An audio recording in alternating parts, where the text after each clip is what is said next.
Hello everyone and welcome to episode number 25.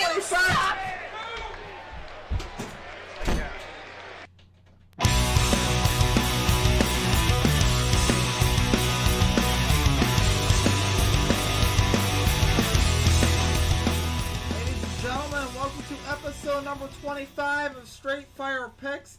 It's good to be joining in here today. We're going over picks today for June 25th, 2021. We're going to give you the best picks, the locks for tonight, and we're going to have some quick picks for you. Player props and a couple different things like that in the Hawks-Bucks game.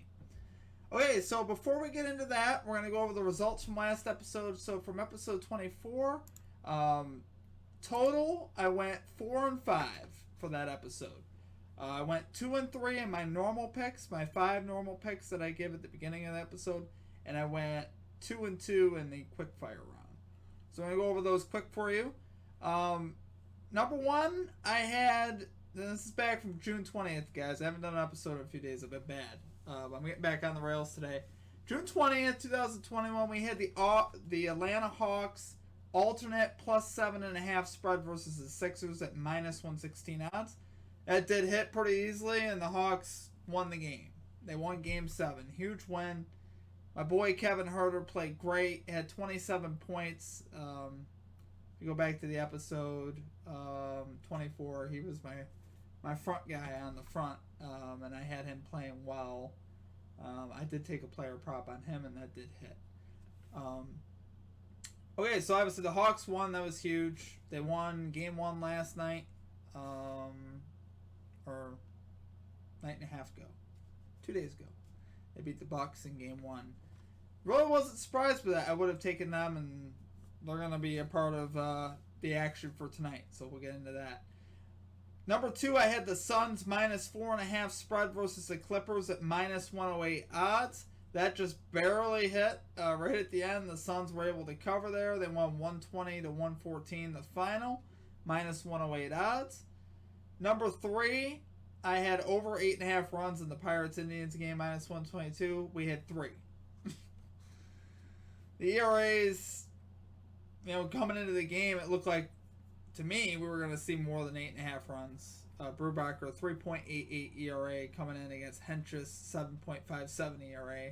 And the Indians have been hitting the over just about the previous 5. So, the fact that they only scored 2 runs is kind of surprising to me.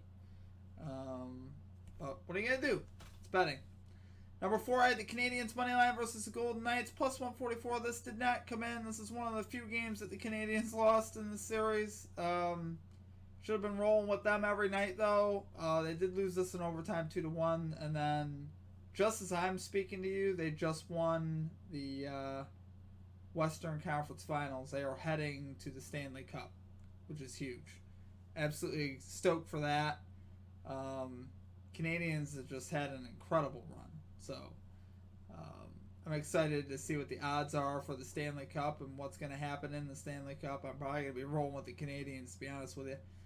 Number 5, I had over 216.5 points in the Hawks-Sixers game, minus 110. This did not come in, and honestly, if I was... the more I look back on it, Game 7s tend to be very low scoring. I don't know why I took the over here. I think, the firepower that is on both the Hawks and the Sixers makes it very difficult not to take the over here. The over just looks so juicy at 216. But, again, it's Game 7. Things tighten up. The players tighten up, and defense tightens up. Possessions are longer, all those things. So in those I went 2-3, and then the quick fire round. Kevin Huerter to get 6 rebounds. This was plus 225 odds, guys. This came in hot. He got 7 rebounds. That was definitely my best bet of the night. If you took that, you were winning good money. I had Seth Curry over 16.5 points, minus 102. He hit in the last 3 prior to this. He had 16, just under 16.5. So what are you gonna do? Cameron Payne over 15.5 points plus 100. This did not come in. Payne played really well the following game. He had 11 in this game, though. Didn't hit the over.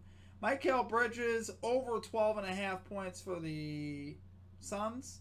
Minus 112. That did hit. He had 14. So 2-2 in that for a total of 4-5 in the episode. Okay, and that's going to take us right into our picks for tonight. So for tonight, guys, I have the Atlanta Hawks +8 spread versus the Bucks -110. Guys, I don't know why Vegas isn't giving the Hawks a little bit more love here. It feels like, Vegas just keeps putting that same spread out. They're like, doesn't matter what happens, the Hawks are big underdogs in just about every game, and I'm kind of not understanding it now. Because how many do they have to cover in for you to finally get the idea that this team is not going away? It's almost like the Canadians in hockey. They're not going. You think they're going to lose, you think they're going to get blown out, and then they just compete every night, especially on the road. This doesn't change for me. Hawks compete again in Game 2 on the road. I don't know if they win. I'm not 100% confident they're going to win. They shouldn't, really. The Bucks really should respond. I think the Hawks definitely cover, though, guys. Plus 8 points is a lot of points. Especially for, how well Trae Young's been playing. He had, 48 last game. Almost had a triple-double. You got Kevin Huerter, who's stepping up. 27 points in that Game 7 we talked about against Philly. You got Capella last game, who had 12 points, 19 rebounds. You got John Collins, 23 points last game. Made a huge shot at the end of that game. So the Hawks are the real deal, guys. Their whole lineup, all these guys are making plays. All these guys are a big part of why they're winning. Trae Young specifically, though, has been sensational. He's too quick for anybody, and I don't know what the Bucks do. I don't know how the Bucks how they adjust to Trae Young. He's so quick. I mean, he's getting by Middleton or Holiday very easily, I think, and that's not going to change. These guys can't just get faster overnight. So, look for the Hawks to continue, and hopefully they get some respect from Vegas. They're not getting it, though. Actually, hopefully they don't, because I'll keep betting on the Hawks. +8, baby. Number 2, we got the Tampa Bay Lightning 60-minute money line versus the Islanders -105. So, guys, you can take Tampa Bay straight up on the money line for -172. This bet's a little different in that it takes overtime out of play. Game goes to overtime, you lose the bet. So, the thing is, though, I think the Lightning win this game in regulation. I don't think it'll be 8-0. Game 5 was 8-0 Tampa. I don't think it'll be that bad, but I think Tampa will win. Either 4-2, 5-2, 3-1, 4-1. It's gonna be something like that. Just don't think the Islanders are gonna be able to keep up with the Lightning in a Game 7 here. Lightning are just gonna be too much at home. Great run by the Islanders, though. They'll be back. You never know, but I'm rolling with the Lightning. My gut is telling me to take the Lightning here at home. All right, number 3, guys. I got the Blue Jays -1.5 run line versus the Orioles. This was, I didn't have it written down, but this was -120 odds. So Blue Jays got to win by 2 here. Matt Harvey on the bump for the Orioles, and this is why I'm taking this bet. Matt Harvey 3-9 with a 7.80 ERA. Every game I bet against him, I've been very happy. So I'm going to keep doing that. Matt Harvey used to be on my team. The Mets used to love him, but he ended up leaving the Mets, and he's been terrible ever since he left the Mets. Even at the end of his Mets career, he wasn't very good. So don't see anything changing against a great Blue Jays lineup. You got Vlad Guerrero Jr. in that lineup. He's been an absolute beast. You got Kevin Biggio, Craig Biggio's son in that lineup as well. He's doing okay, but there's a couple other great hitters in there. Bo Bichette leads the league in runs. So they have guys that are capable in that lineup. Simeon also, very good hitter as well. They're going to get to Harvey, guys. Sorry. He's going to get lit up again. And Blue Jays will blow out the Orioles. Signed, sealed, delivered. Ship it. Number 4, take the Yankees money line tonight versus the Red Sox. Couple big points here. Yankees bats are back, guys. The Yankees their lineup has been really kind of wacky this year. A lot of the year, their lineup has been very subpar, especially for what they got in that lineup. But now the bats are hitting, guys. Stanton, Judge, Sanchez, all hitting right now. All hitting great. I think Judge was the line I looked for on him the other day. He was 3 for 3 with like a home run. Stanton hit a home run. Hit home runs, I think, in his last two. And then Sanchez has just been on a tear the whole time. So you're getting the best of everything really there. You're getting all three guys are hot right now, the meat of that lineup. So if you're the Red Sox, you don't want to pitch to those guys, but I think they'll get the Perez here. Perez versus Herman. Herman for the Yankees, Perez for the Red Sox. Both have similar ERAs, but I'm betting really on the Yankees lineup here. The lineup has gotten back on track. Look for that to continue. Look for the Yankees to post 5+ runs in that game against the Red Sox. And number 5, guys, I got the Oakland Athletics moneyline versus the Giants at -116.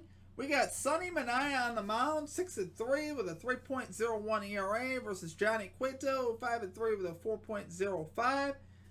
Cueto has gotten hit in his last couple of outings. He's been gives up about 3 runs in each of his last 3 outings or so. So, I'm just a lot more confident in Sonny Manaea, guys. Sonny Manaea did give up 2 to the Yankees last round, but before that, he had been very, very hot. And even in that game, he was really good. Just threw 1 bad pitch, really.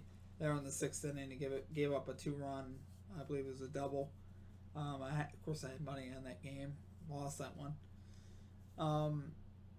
Okay, guys, that does it for my 5 there. Let's get right into the quickfire round. So, quickfire round, guys, I got Kevin Herter. Running it back on him. Over 12.5 points. -116 odds there. He's definitely, I expect him to play well. Even better than game 1. I would be more aggressive here, but take the sure thing. Take the over 12.5 points, -116. Number 2, I got Trae Young. 4 rebounds, -128. Watched him operating the weak side quite a bit. A lot of rebounding opportunities for him there. Look for that to continue. Bucks are going to shoot a lot of threes. Trae Young will have an opportunity to get some weak side rebounds. 4 is very low amount for this guy. This guy likes the ball in his hand, so look for that to come in. Trae Young, 35 points, +200. I'm being a little bit aggressive here with this one. I really think nobody on the Bucks can stop this guy. I was watching it the other day. I'm like, how are they going to make adjustments on this guy? He's so quick. His first step, he's just getting around whoever he wants. And then if they give him room at the 3-point line, he's going to burn you from there too. So, yeah, 35 of they signed, sealed, delivered, ship it. And then we got Chris Middleton. I'm picking him to have a response game in game 2. Middleton, guys, played a great series against Brooklyn. I don't think he's just going to come out and score 15 a game in this series. He scored 15 in game 1. He's going to play better. He's going to score more points, and the Bucks need him to. So I got Middleton over 23.5 points, -118. Look for him to have a response there in game 2. Okay, guys, that is going to do it for me. So on the season, I just want to quickly tell you, I'm 55, 56-1 for our normal picks. And I am 26-18 on the quickfire round. What I just finished going over there. So yeah, that's gonna do it for me. If you guys enjoyed the content today, please be sure to hit the like and subscribe button. Other than that, you guys have a great rest of your day, and we will catch you next time. Peace.